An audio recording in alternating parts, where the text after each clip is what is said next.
Hello, this is Microphone Media. Please like, subscribe, and share. Thank you. ሰላም ጤና ይስጥልኝ። እንደምን ዋላችሁ፣ እንደምን አደራችሁ። በመላው ዓለም ላይ ያላችሁ አድማጮቻችን ሰላም ለእናንተ ይሁን። ይህ ማይክሮፎን ሚዲያ ቁጥር 2 ነው። አዲሱ ቻናላችን አድማጮቻችን ከእናንተ ወደ እናንተ። በእውነት ወደ ዝርዝሩ ከመግባቴ በፊት በጣም ነው የማመሰግናችሁ የአዲስ አበባ ተመልካቾቻችን፣ አድማጮቻችን በጣም ነው የምናመሰግነው። ልሳን እየሆናችሁ ነው። ለማይክሮፎን ሚዲያ እኮ አይደለም ውለታ የምትሰጡት ያላችሁ ለአዲስ አበባ ነዋሪ ህዝብ ነው ልሳን የምትሆኑት ያላችሁ። ለአዲስ አበባ ነዋሪ ህዝብ እንዲጠነቀቅ እንዲማር የሚደረግ ያለው ደግሞ ጥፋቱን እናንተ በዶኩሜንት በማስረጃ በመረጃ አድርጋችሁ እየላካችሁልን እኛ ደግሞ ለልሳኑ ለተዘጋው ህዝብ ልሳን እየሆንን ያለ ነው። በመላው ኢትዮጵያ ያላችሁ የግድ የአዲስ አበባ መሆን የለባችሁም አድማጮቼ። ከሁሉም ከትልልቅ ከተሞችም ከትንንሽ ከተሞችም ህዝብ ላይ የሚደርስ በደል ካለ ላኩልን። የሰውዬ የማያደርገው ነገር የለም የሚል ደርሰናል። በቃ አሁን አዲስ አበባ እየተደረገ ያለው በኖርዝ ኮሪያ ይሄ በቃ እልም ያለ ኮሙኒስት አገር ያለበት እንኳን እንደዚህ አይደረግም። አብይ አህመድ የማያደርገው ይህን ስልጣን ለማቆየት ይህችን ምን ያህል ጊዜ በዚች ዓለም እንደሚኖሩም ማንም የማያውቀው የሁላችንም ጊዜያችን መቼ እንደሚያልቅ አናቅም። ግን አብይ አህመድ አሁን የሚሰራ ያለው 1 ሚሊዮን ዓመት እንደሚኖር አድርጎ ነው። ይሄ ሰውዬ የማያፈርሰው ድልድይ የለም፣ የማይበትነው ህዝብ የለም። ሁሉንም ነገር ለማጥፋት ዝግጁ ነው። 3-4 ሚሊዮን ህዝብ ወጣት ሂዶ እርግፍ ቢል መስሎ አይታየው ስልጣን ላይ እሱ እስከቆየ ድረስ። ህዝብ እንደ ህዝብ በረሃብ እያለቀ ቢያይ እሱ ስልጣኑ ላይ እስካለ ድረስ ምንም ነገር ሆኖ እንደማይሰማው ነው የሚገባን ያለው። የአዲስ አበባ ህዝብ ዳቦ አረበት እየተቃጠለ እሱ ግን የሚያደርገው ያለውን አሁን አዲስ አበባ የሚያደርገው ያለው ሴራ ልንነግራችሁ ነው። እስከ መጨረሻ ከኛ ጋር ቆይታችሁ አድምጡት። ይሄ ደግሞ ከውስጡ ሆነው ለህዝባችን ማወቅ አለበት። የፈለገ ነገር ቢሆንም ለዳቦ ስንል ነው ከዚህ ሰውዬ ጋር የምንሰራ ያለ ነው እንጂ ስራ ለቀው ከወጡ አንደኛ ይህንን ይልኩልን ያለው ኢንፎርሜሽን ማግኘት አይችልም ህዝቡ። በጣም ጠንካራ ታማኝ የሆኑ ከአብይ አህመድ ብልጽግና መስለው የብልጽግናን ጉድ የሚያወጡ ለሁሉም ሚዲያዎች ትልልቅም የሚባሉም ትንሽ የሚባሉትም አሳልፈው የሚሰጡ ያሉ ግለሰቦች ናቸው አድማጮች፣ በድብቅ የሚሰሩትን። ይሄ ደግሞ ብሔራና አይለይም። ከኦሮሞ አለ፣ ከትግራይ አለ። የትግራይ እንኳን ብዙ በፌዴራል መንግስት የለም፣ ግን ከሁሉም ብሔር ብሔረሰብ አሁን ይልካል። ምክንያቱም የሚደረግ ያለው ጭራሽ የማይታሰብ ነው። የማይታሰብ ነገር ነው የሚያደርግ ያለው ይሄ ሰውዬ። የማያደርገው ነገር ብቻ የለም። አሁን የሰማነውን ምንድን ነው ተጽፎ የተላከልን አሁን እንደምታዩት ያላችሁ።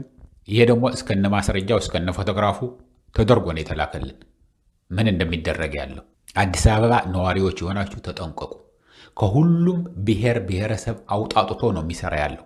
በተለይ የኦሮሞ ተወላጆች፣ የአማራ ተወላጆች፣ የትግራይ ተወላጆች፣ የኤርትራ ተወላጆች ተጠንቀቁ። የእናንተ ወዳጅ መስለው ለአማራው በአማርኛ፣ ለትግራይ ተወላጁ በትግርኛ፣ ለኤርትራውም በትግርኛ፣ ለኦሮሞ በኦሮምኛ ኦሮሞ ተናጋሪ መጥተው እንዲያናግሩ ያደርጋሉ። የሚናገሯቸው ምንድን ነው? ስለ ፋኖ ጀግንነት ይነግረዋል ለአማራው። ስለ የትግራይ ቲዲኤፍ ጀግንነት ምን ያህል በአጭር ጊዜ አዲስ አበባ መቆጣጠር እንደሚችል ይናገረዋል። በትግርኛ ነው። ትግራይ ተወላጅ ነው። አማራውም በአማርኛ ነው። የአማራ ክልል ተወላጅ ነው። ኦሮሞም እንደ ኦሮሞ ነው። ይህ አዲስ አበባ አሁን የሚደረግ ያለ ነው የምንነግራቸው ያለ ነው። እንደዛ ብለው አናግረውስ ሲቪል የለበሱ ናቸው። ምንም ነገር ልታቋቸው አትችሉም። ፖሊስ ይሁን የመንግስት ሰራተኛ ይሁን ምንም ዝም ብሎ እንደተራ እንደሚያልፋል አይደለም። በቃ ይሄ መንግስት ብሎ ይማረራል። እንደዚህ እያደረገ ነው ምናምን ይልሃል።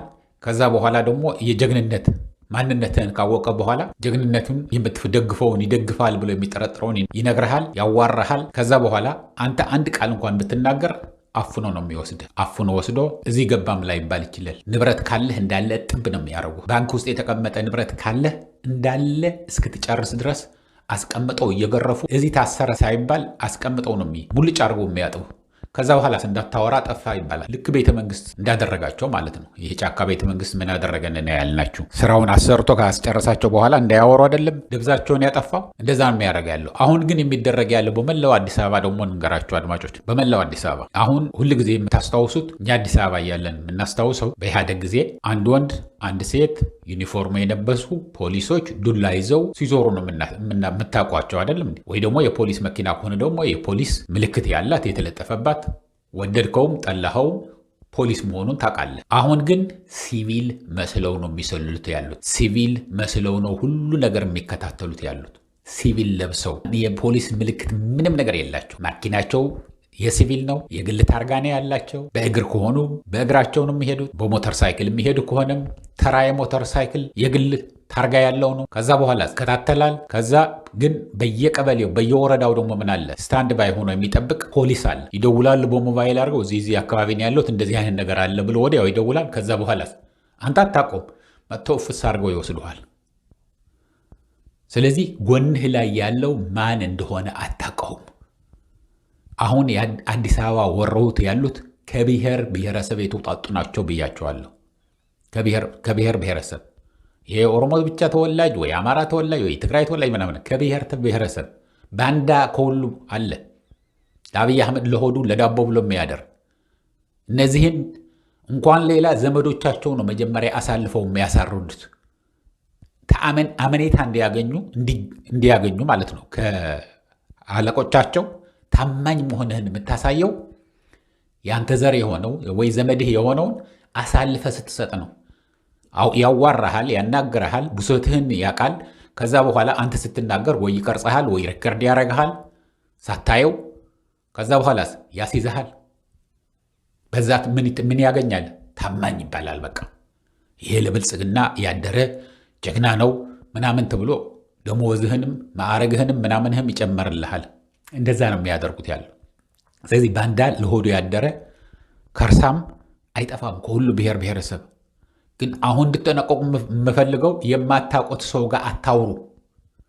ሰላም ካላችሁ ሰላም፣ ከዛ በላይ አትለፉ። ፖለቲካ ማውራት ከጀመሩ ይለፈኝ በሉት። እኔ ስለ ፖለቲካ ምንም የማውቀው ነገር የለኝም፣ ዳቦ አረብኝ ነው፣ ልጆችን እያሳደግኩ ነው ያሉ ላይታች ብዬ ወይ ደግሞ ራሴን ለማስተዳደር እየሞከርኩ ነው። እባክህን የፖለቲካ ጊዜ የለኝም፣ ለፖለቲከኞች ትተናል በሉ። ምንም ነገር አያስፈልግም። ሞያ ካላችሁ፣ ጥንካሬ ካላችሁ፣ ጀግኖች ከሆናችሁ፣ መስራት ከፈለጋችሁ ለነፃነታችሁ በሚስጥር አድርጉት። በሚስጥር አድርጉት። በምንም ተአምር ማንም ሰው አምናችሁ በተለይ ደግሞ ሰው የሚታለለው ምን ላይ መሰላችሁ? ታክሲ ውስጥ፣ ፀጉር ቤት ውስጥ፣ መጠጥ ቤት ውስጥ ነፃነት ነው የሚሰማህ። ይሄ የተለመደ ነው። ይሄ ዓለም አቀፍ ሰላዮቹን የሚሰሩበት ነው የምነግራችሁ። አሁን ታክሲ ውስጥ ለተወሰነ ቦታ ነው ርቀትን የምንሄደው ብለህ ነው አትተዋወቅም፣ ማን መሆንህን አታውቅም። ግልጽ ሆነ ነው የምታወራው። እንዲሆነ እንዲወጥቶ ገብቶ ከዛ በኋላ የሚያማርር ነገር ይነግርሃል፣ ታወራለህ። ከዛ አፍሶ ይወስድሃል። በሲቪል መኪና አድርጎ አግቶ ያቆየሃል። ከዛ በኋላ መደበኛ ፖሊስ መጥቶ ደግሞ በስታንድ ባይ የነበረውን ተደውሎለት መጥቶ አፍሰው እየወሰዱ ነው ያሉት።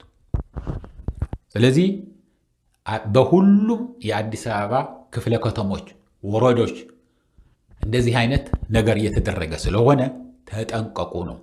ይሄ ሰውዬ የማያደርገው ነገር የለም። እንጂ ስልጣኑን ለማቆየት ኢትዮጵያን አፍርሶ ሁሉንም ነገር አድርጎ ያስቆየኛል፣ ስልጣኔ ዘላቂ ያደርግልኛል የሚለውን ነገር ካለ ለማድረግ ወደኋላ አይልም። አሁን የአባይ ግድብ አፍርሰው ቢለው የአሜሪካ መንግስት አሁን ልኮዋል አይደለም እንዴ? አብረን እንሰራለን፣ አየር ኃይሉ ጋር እንሆናለን ምናምን የሚል ሰምታችኋል አይደል እንዴ? ለዛ አይደለም የተላኩት፣ ስለ አባይ ስምምነት ለማፈራረም ነው።